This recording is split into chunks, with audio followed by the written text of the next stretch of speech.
when he cried. A watercolor set followed, and he beamed. And in 1919, 8-year-old Frank Leonard Brooks and family permanently immigrated to Toronto, Canada.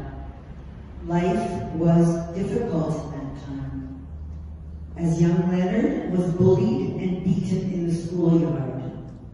He was different. Not a good start.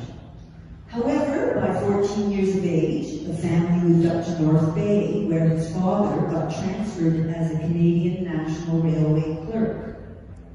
In Leonard's 9th grade, a teacher invited him to a lecture of Canadian art given by Arthur Lismer, who was one of the group of 7.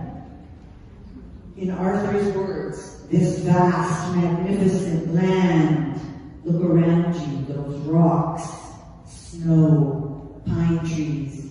Let it in and inspire you." Leonard called this event the greatest in his life up to that point. He could not sleep that night. An epiphany occurred. "Yes, from now on, I'm going to be a painter," he said. And at 15 and a half years of age, he insisted on returning to Toronto to find work and support himself in studying art. He started night classes at Central Tech on Bathurst Street and worked at his first job at the Eaton's basement cafeteria. Soon he was promoted to parcel wrapping at the perfume counter.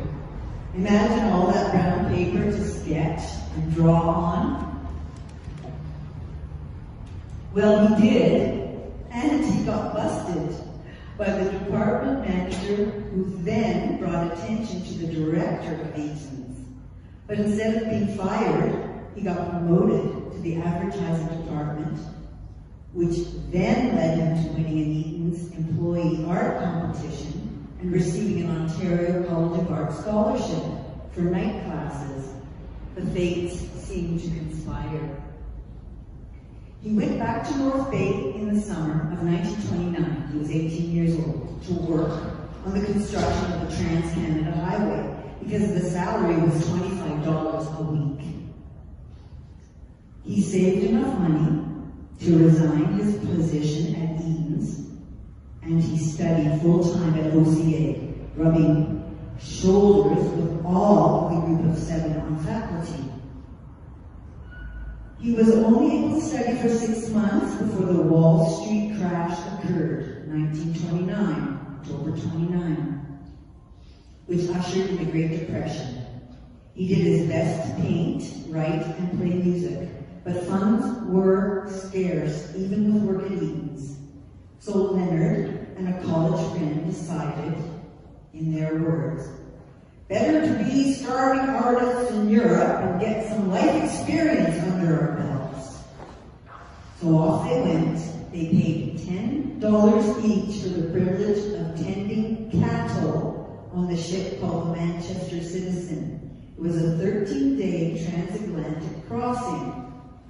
The descriptions are seasick cattle on 2 decks. So I don't think I need to say more about that. However, the year of this adventure would be another story, because it certainly was an amazing story that year in Europe. After that year, he longed to come home, and I'd like to read a letter that he wrote to his father after receiving $25 in a letter that was sent to Barcelona, which was going to help him return to Canada. He was 23 at the time.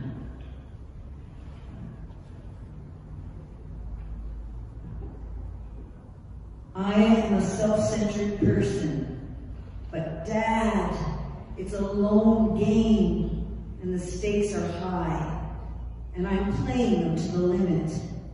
And so far, I'm the first to admit the winnings have been small, rebounding too often on others, and dragging you who certainly should not be involved. But Dad, I feel certain something will come out of these struggles. and they are struggles. I could be much easier served by the existence of T. Eaton Company. I look in the mirror and see an intelligent eye sometimes. Mom's eyes. My impulsiveness and quiet, nervous action. Mom again, and sober reflection. And that streak of common sense I've got. You, down to the firm-lipped, strong-minded women I saw in Enfield, who looked me over and said, "You look as if you've got some stuff in you." So Dad, if you can make anything of this scribble, I want you to know that though I am wandering about and seem to disregard you all, except to my own selfish ends, bear with me and realize there is a destiny and scheme behind all of these things, and that I can thank the gods I am a Brooks.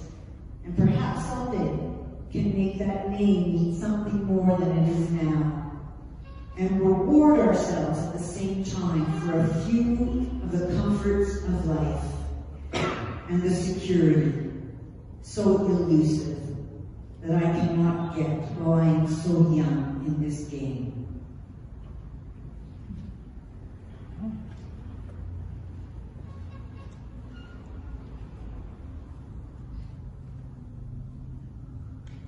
He was 23 at that time.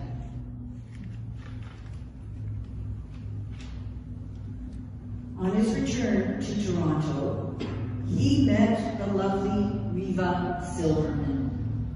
Just by chance, she filled in for a sick friend and helped him organize a show of his paintings.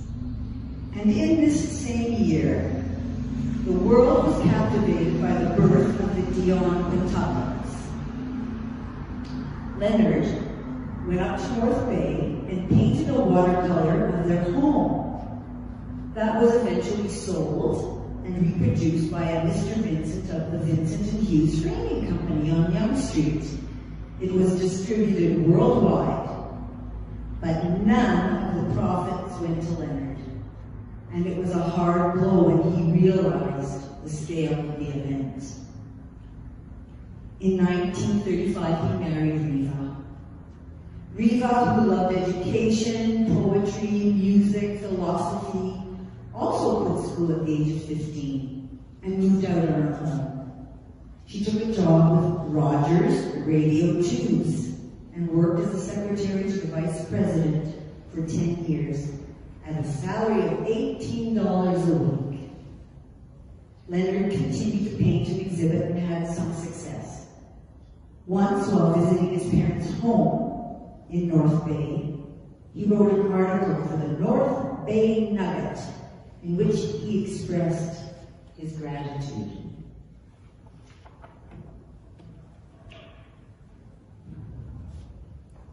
These are Leonard's words. I have sketched Constable's birthplace at D-Town, have drawn the sizzling sun-baked landscapes where in Mallorca, George Sand and Chopin once lived. But did it stir me to the depths I reach when I see the multicolored sleigh drawing birch wood along the snowy, winding road that leads from Trout Lake? That wood from trees I have loved as a boy. That sleigh I have had rides on. That road I have tramped along so many times as a youngster going hiking or hunting. No, I had to come back to the land that I know and the cold, invigorating winter days. The patterned solemnity of a cedar grove at sundown to really find myself. I had a criticism before me of an exhibition I held in Toronto. The critic writes, "Will he survive the whirlpool of European influence?" I think I can answer this question now. It was necessary to go away, to study abroad, to find my contrast, the true meaning of incomparable North.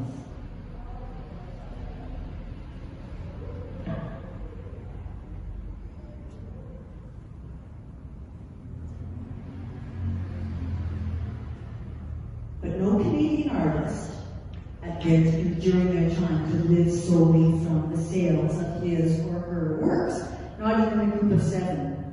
So to survive, Leonard needed to obtain his high school equivalent so he could apply to teachers' college.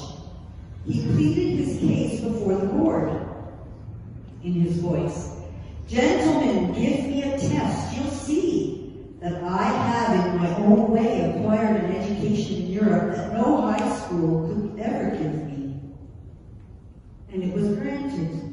He started teaching at Northern Vocational School on Mount Pleasant Avenue, September 1937, at a great salary of $1,800 a year.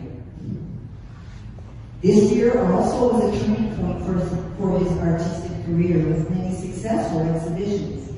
He became known as the rising young Canadian artist, winter and snow being his particular forte.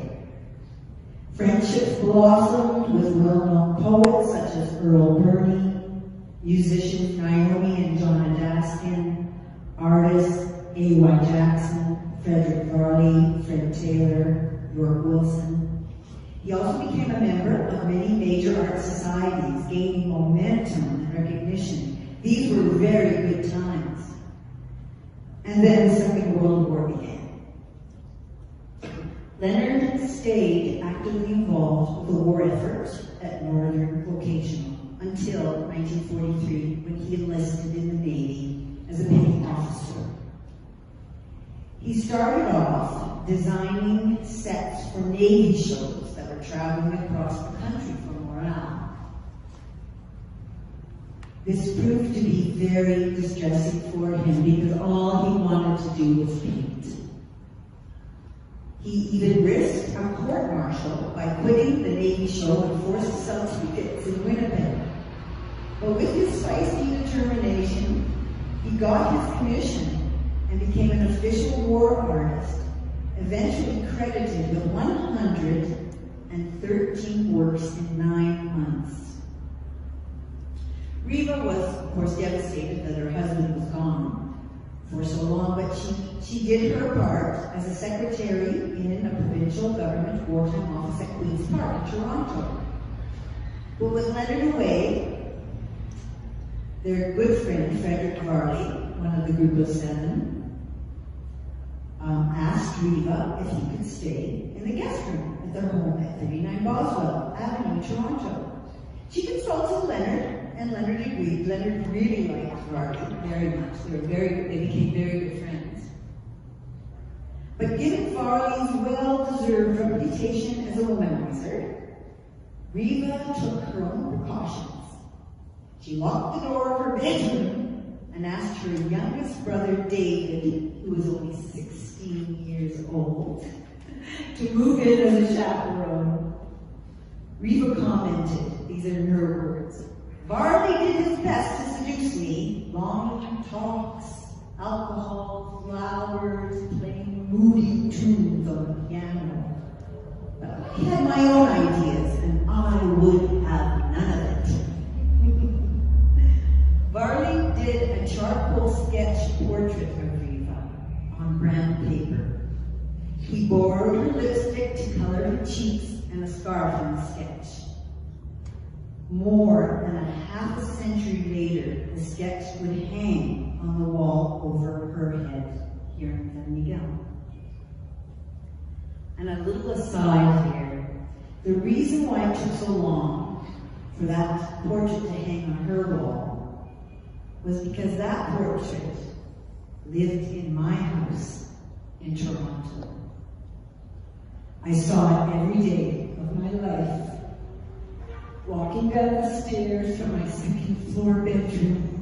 It was like my Auntie Riva was greeting me every day. I know it had a deep impact on my psyche. But back to Leonard. There's much to say about his wartime experiences, but that too is another tale for another time. Or you can read about it in their biography by John Virtue, Artist in Exile. When the war ended and Leonard returned home, July 18th, 1945. Little could he imagine that he was starting the countdown for his last 2 years in Canada. Exactly 2 years to the day, Leonard and Riva would awaken for the first time in San Miguel, where they would live for the rest of their lives. At this point, I would like to share a few words about their Canadian identity in Mexico.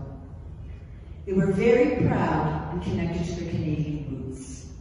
They made frequent trips to Toronto and always stayed with us at our home. So much excitement and joy erupted when they arrived. I remember once riding my bike down to the 401 where the exit would be, waiting for their station wagon to come. And I benefited greatly when they invited me along to visit their artistic and creative friends like Earl Burney, who was an amazing poet, York Wilson, a very well-known Canadian artist. But from the late 50s to the early 60s, they had an on and off love affair with Jack Wildridge at the Roberts Gallery. It was very stressful for both of them.